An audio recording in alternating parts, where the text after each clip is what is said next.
Yo, what's up guys? It's Noah here, and in today's video, I'm going to be talking through some player props I like over on Prizepicks for the Week 9 college football slate. We're already into Week 9 of the college football season. Going to be taking a look at some props I do like for the full Saturday slate. A lot of games on Saturday. Once again, we got some big time matchups this week. Got like Texas and Vanderbilt, a top 25 matchup. Vanderbilt been playing really well this season, so that'll be kind of exciting to watch.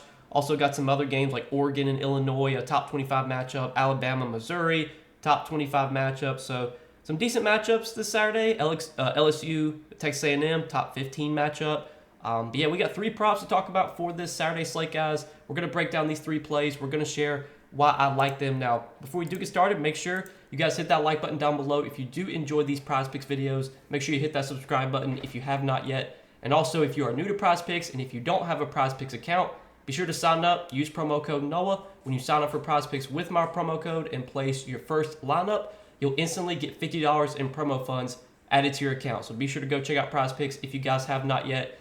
And also do want to give a quick shout out to Sleeper because we do have a partnership with Sleeper as well. You guys can sign up for Sleeper, linked down below in the description, or just make sure to use that promo code NOAH when you sign up for Sleeper, and you'll get your first deposit matched up to $100. You put in $100, Sleeper will match that. They'll give you an additional $100 to play with. And if you don't know what Sleeper is, they're just a DFS pick'em app similar to Prizepicks where you pick more or less on player projections. Sleeper they do offer college football props, so you can take college football over on Sleeper. They also offer a lot of the other major sports like NFL, NBA, MLB, college football. I'm pretty sure they do college basketball as well. So go check out Sleeper, guys. And again, make sure to use that promo code NOAH when you do sign up for Sleeper. But we got three plays to talk about for this Week 9 college football slate. Let's go ahead and break them down. So the first prop that I like for Saturday, we're going to look at a Dylan Raiola prop. And I'm liking Dylan Raiola for more than 171 and a half pass yards. So Dylan Raiola has gone over this line in all but one game this season. The one game he went under was against Rutgers, a game that was very low scoring. Raiola only threw the ball 27 times, was pretty inefficient, only completed 48% of his passes. I understand why the line is lower on Saturday because this is a tough spot for Nebraska. They're going to be going on the road to face Ohio State. They're big underdogs in this game.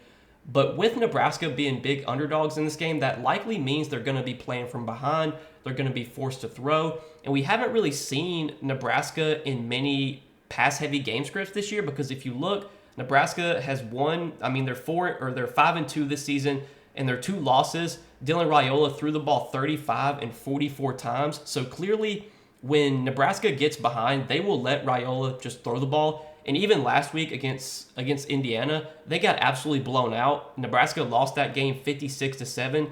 And even though they lost by 49 points, it was a complete blowout. They still let Raiola throw the ball 44 times. So I think we're just going to get a lot of pass attempts here for Dylan Raiola. Maybe the efficiency won't be that good against Ohio State, but at 171 and a half, this is a line that I definitely like a lot. I was looking at sports books. FanDuel has their line on Raiola set at 175 and a half, so I think we're getting a little bit of a lower line here on Prizepicks. Really, we just got to hope that Nebraska goes in there and just doesn't get their shit kicked in. As long as Nebraska can just put up somewhat of a fight, can keep it within like 21, 28 points, we should have a good chance of getting 172 pass yards from Raiola. But even if they get blown out, last week they got blown out against Indiana, and Raiola, again, threw the ball 44 times. He was still out there chucking it. So really like this play a lot. Raiola is a good quarterback. He's a top prospect. He's the guy that everyone says looks like Patrick Mahomes or he plays like Patrick Mahomes. But he's played well this season. He's been a good passer. He's been an efficient passer. He did have that game against Rutgers where he really struggled from an efficiency standpoint. But every other game this season, he's completed over 60% of his passes. So he's been very efficient as a passer. The passing volume has not been super high this season, but that's, I think, just been due to game scripts because Nebraska's been winning a lot of games. Like I said earlier, in their two losses, the games they've lost, those are the two games where Raiola has had the most pass attempts. So typically in passing or in game scripts where Nebraska is playing from behind, Raiola is going to be passing the ball a lot more. Looking at the matchup against Ohio State obviously great team, good defensively. But if you look at who Ohio State has played this season, they've played Akron, Western Michigan, Marshall, Michigan State, Iowa, and Oregon. So they haven't really faced many good teams.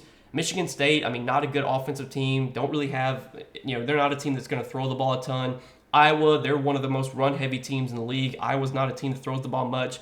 But if you look at what Oregon did last week against Ohio State, I mean, obviously Oregon has a very explosive offense, but Oregon threw the ball a bunch, and Dylan Gabriel had 341 pass yards against Ohio State last week. Not saying that Raiola is going to go out there and get 300 pass yards here, but 172 definitely feels achievable here. So like that is our first prop for Saturday. Dylan Raiola, more than 171.5 pass yards. Next prop I like, we're going to look at a Daniel Jackson prop. And I like Daniel Jackson for more than 59.5 receiving yards. So Daniel Jackson has been the clear top target, top wide receiver for this Minnesota team. You look at what he's done this season over his last 5 games. He's gone over this in 3 out of 5. One game, he went under by just 2 yards, and then he went under against USC. But against North Carolina to start the season, had 4 catches for 55 yards, 4 catches for 40 yards, 4 catches for 61 yards. But as of late, we really have started to see the volume tick up for for Daniel Jackson. Last 4 games, he's been getting a ton of targets, been getting a ton of receptions. He's had 12, 9, 6, and 13 targets over their last 4 games. And in those games, he's had 9, 7, 4, and 10 receptions. So not only has he been getting targeted a ton, he's been getting a lot of catches. I also like Daniel Jackson for more than 5 receptions if you want to play that. But I feel like if he gets 5 or more receptions, he probably will get 60 yards as well. He is a guy that typically can get some long catches. You can see his longest reception is set at 23.5. He's had a couple games this year with 27-yard longest reception, 28, 39. So it's not like he's just going to run a bunch of quick, short routes. He'll run some deeper routes. He can get some deep balls thrown to him.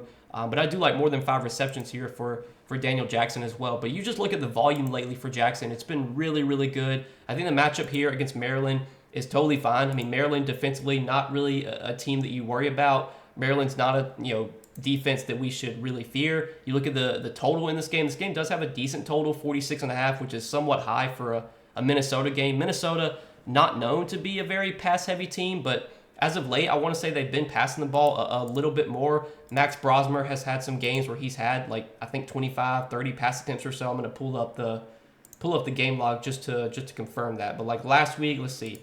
Last week against UCLA, Brosmer, 37 pass attempts last week. So this Minnesota team, they will air it out, especially in a game script where maybe they're playing from behind. Don't know if this will be the game script where they're playing from behind, but it should be at least a competitive enough a game, back and forth enough to where Minnesota will continue to have to air the ball out and they can't just rely on their run game.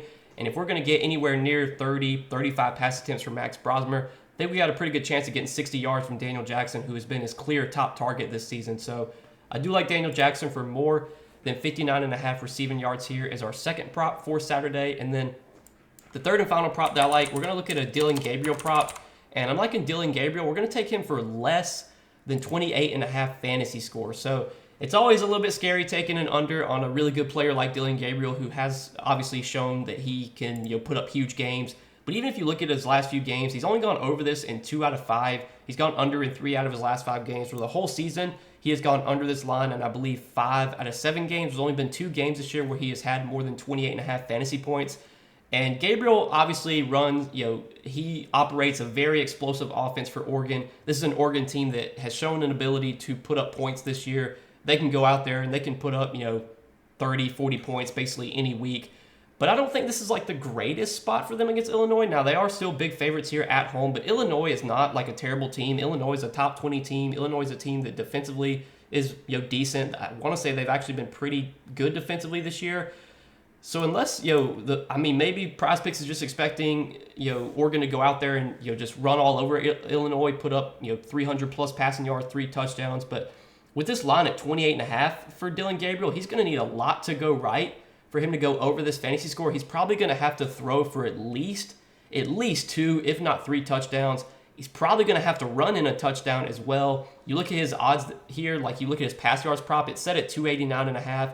His 2.5 touchdowns prop is a demon, which means the odds on that are favoring more towards the under. So even if we project Gabriel for let's say we project him for 300 yards and 2 touchdowns, well, that puts him at 20 fantasy points. Can he get 9 fantasy points from rushing? He can, but in order for him to get 9 fantasy points from rushing, he's going to have to get a rushing touchdown. I would be very surprised if he goes out there and gets 90 rushing yards. Can Gabriel scramble? Can he provide you rushing upside? He absolutely can. He is a guy that can get you fantasy points with his legs. But this line of 28.5 just feels high enough to me where I think Gabriel's going to need a lot to go right in order for him to go over this line. He's either going to have to be super efficient as a passer and throw for like 300 yards and multiple touchdowns, or he's going to have to do a lot with his legs, which as of late, rushing wise, he hasn't been running a ton. I mean, the most rushing yards he has in one game this season is 64. Other than that, he's had negative 23, negative 15, 23, 22, 32, and then last week negative 11. So it's not like Gabriel's been out there running for 60, 70, 80 yards every week. I mean, some weeks he's only had like 20, 30 yards rushing. So we're pretty much hoping Gabriel doesn't throw for 3 touchdowns and then runs for 1. Because if he throws for 3 touchdowns and then runs in a touchdown, he's probably going to go over this fantasy score. But if he doesn't throw for 3 or doesn't run 1 in, like let's say he throws for 2 and runs 1 in, or if he throws for 3 but then doesn't run 1 in, then I think we got a pretty good chance at under 28.5 fantasy score. I think the only way he goes over this line is if, again, he either throws like 4 touchdowns or he throws 3 touchdowns and then runs for a touchdown. And I'll bet against that happening. I think at 28.5, this line is high enough where I like taking the under here. And you can kind of compare projections around the industry. You look at Underdog. Underdog does do fantasy score props as well. They have their line on Dylan Gabriel set at 25.4, 25.45. So they're pretty much 3 points less than what Prizepicks has. And then I actually look at college football projections. The college football projections that I look at for fantasy score, they have their projection on Dylan Gabriel set at 25. So I feel like Prizepicks is a few points high here on Gabriel. I think this line should probably be like 25.5, 26.5. I think 28.5 is high enough to where I like the under. So these are going to be the 3 props, guys, that we roll with for Saturday's college football slate. Dylan Raiola, more than 171.5 pass yards. Daniel Jackson, more than 59.5 receiving yards. Dylan Gabriel, less than 28.5 fantasy score. If you guys are going to tell me on these 3 picks, let's try and hit all 3 of these plays for this Saturday slate, guys. Let's make some money. As always, I appreciate you watching, supporting the college football content. Make sure you guys hit that like button down below if you enjoyed. Hit that subscribe button if you have not yet. And be sure to go check out Prizepicks as well, guys. If you're not signed up for Prizepicks yet, use that promo code NOAH. When you sign up, you'll get $50 in promo funds instantly added to your account once you place your first lineup. But good luck this week, guys. Let's make some money, and I'll see you guys in the next one.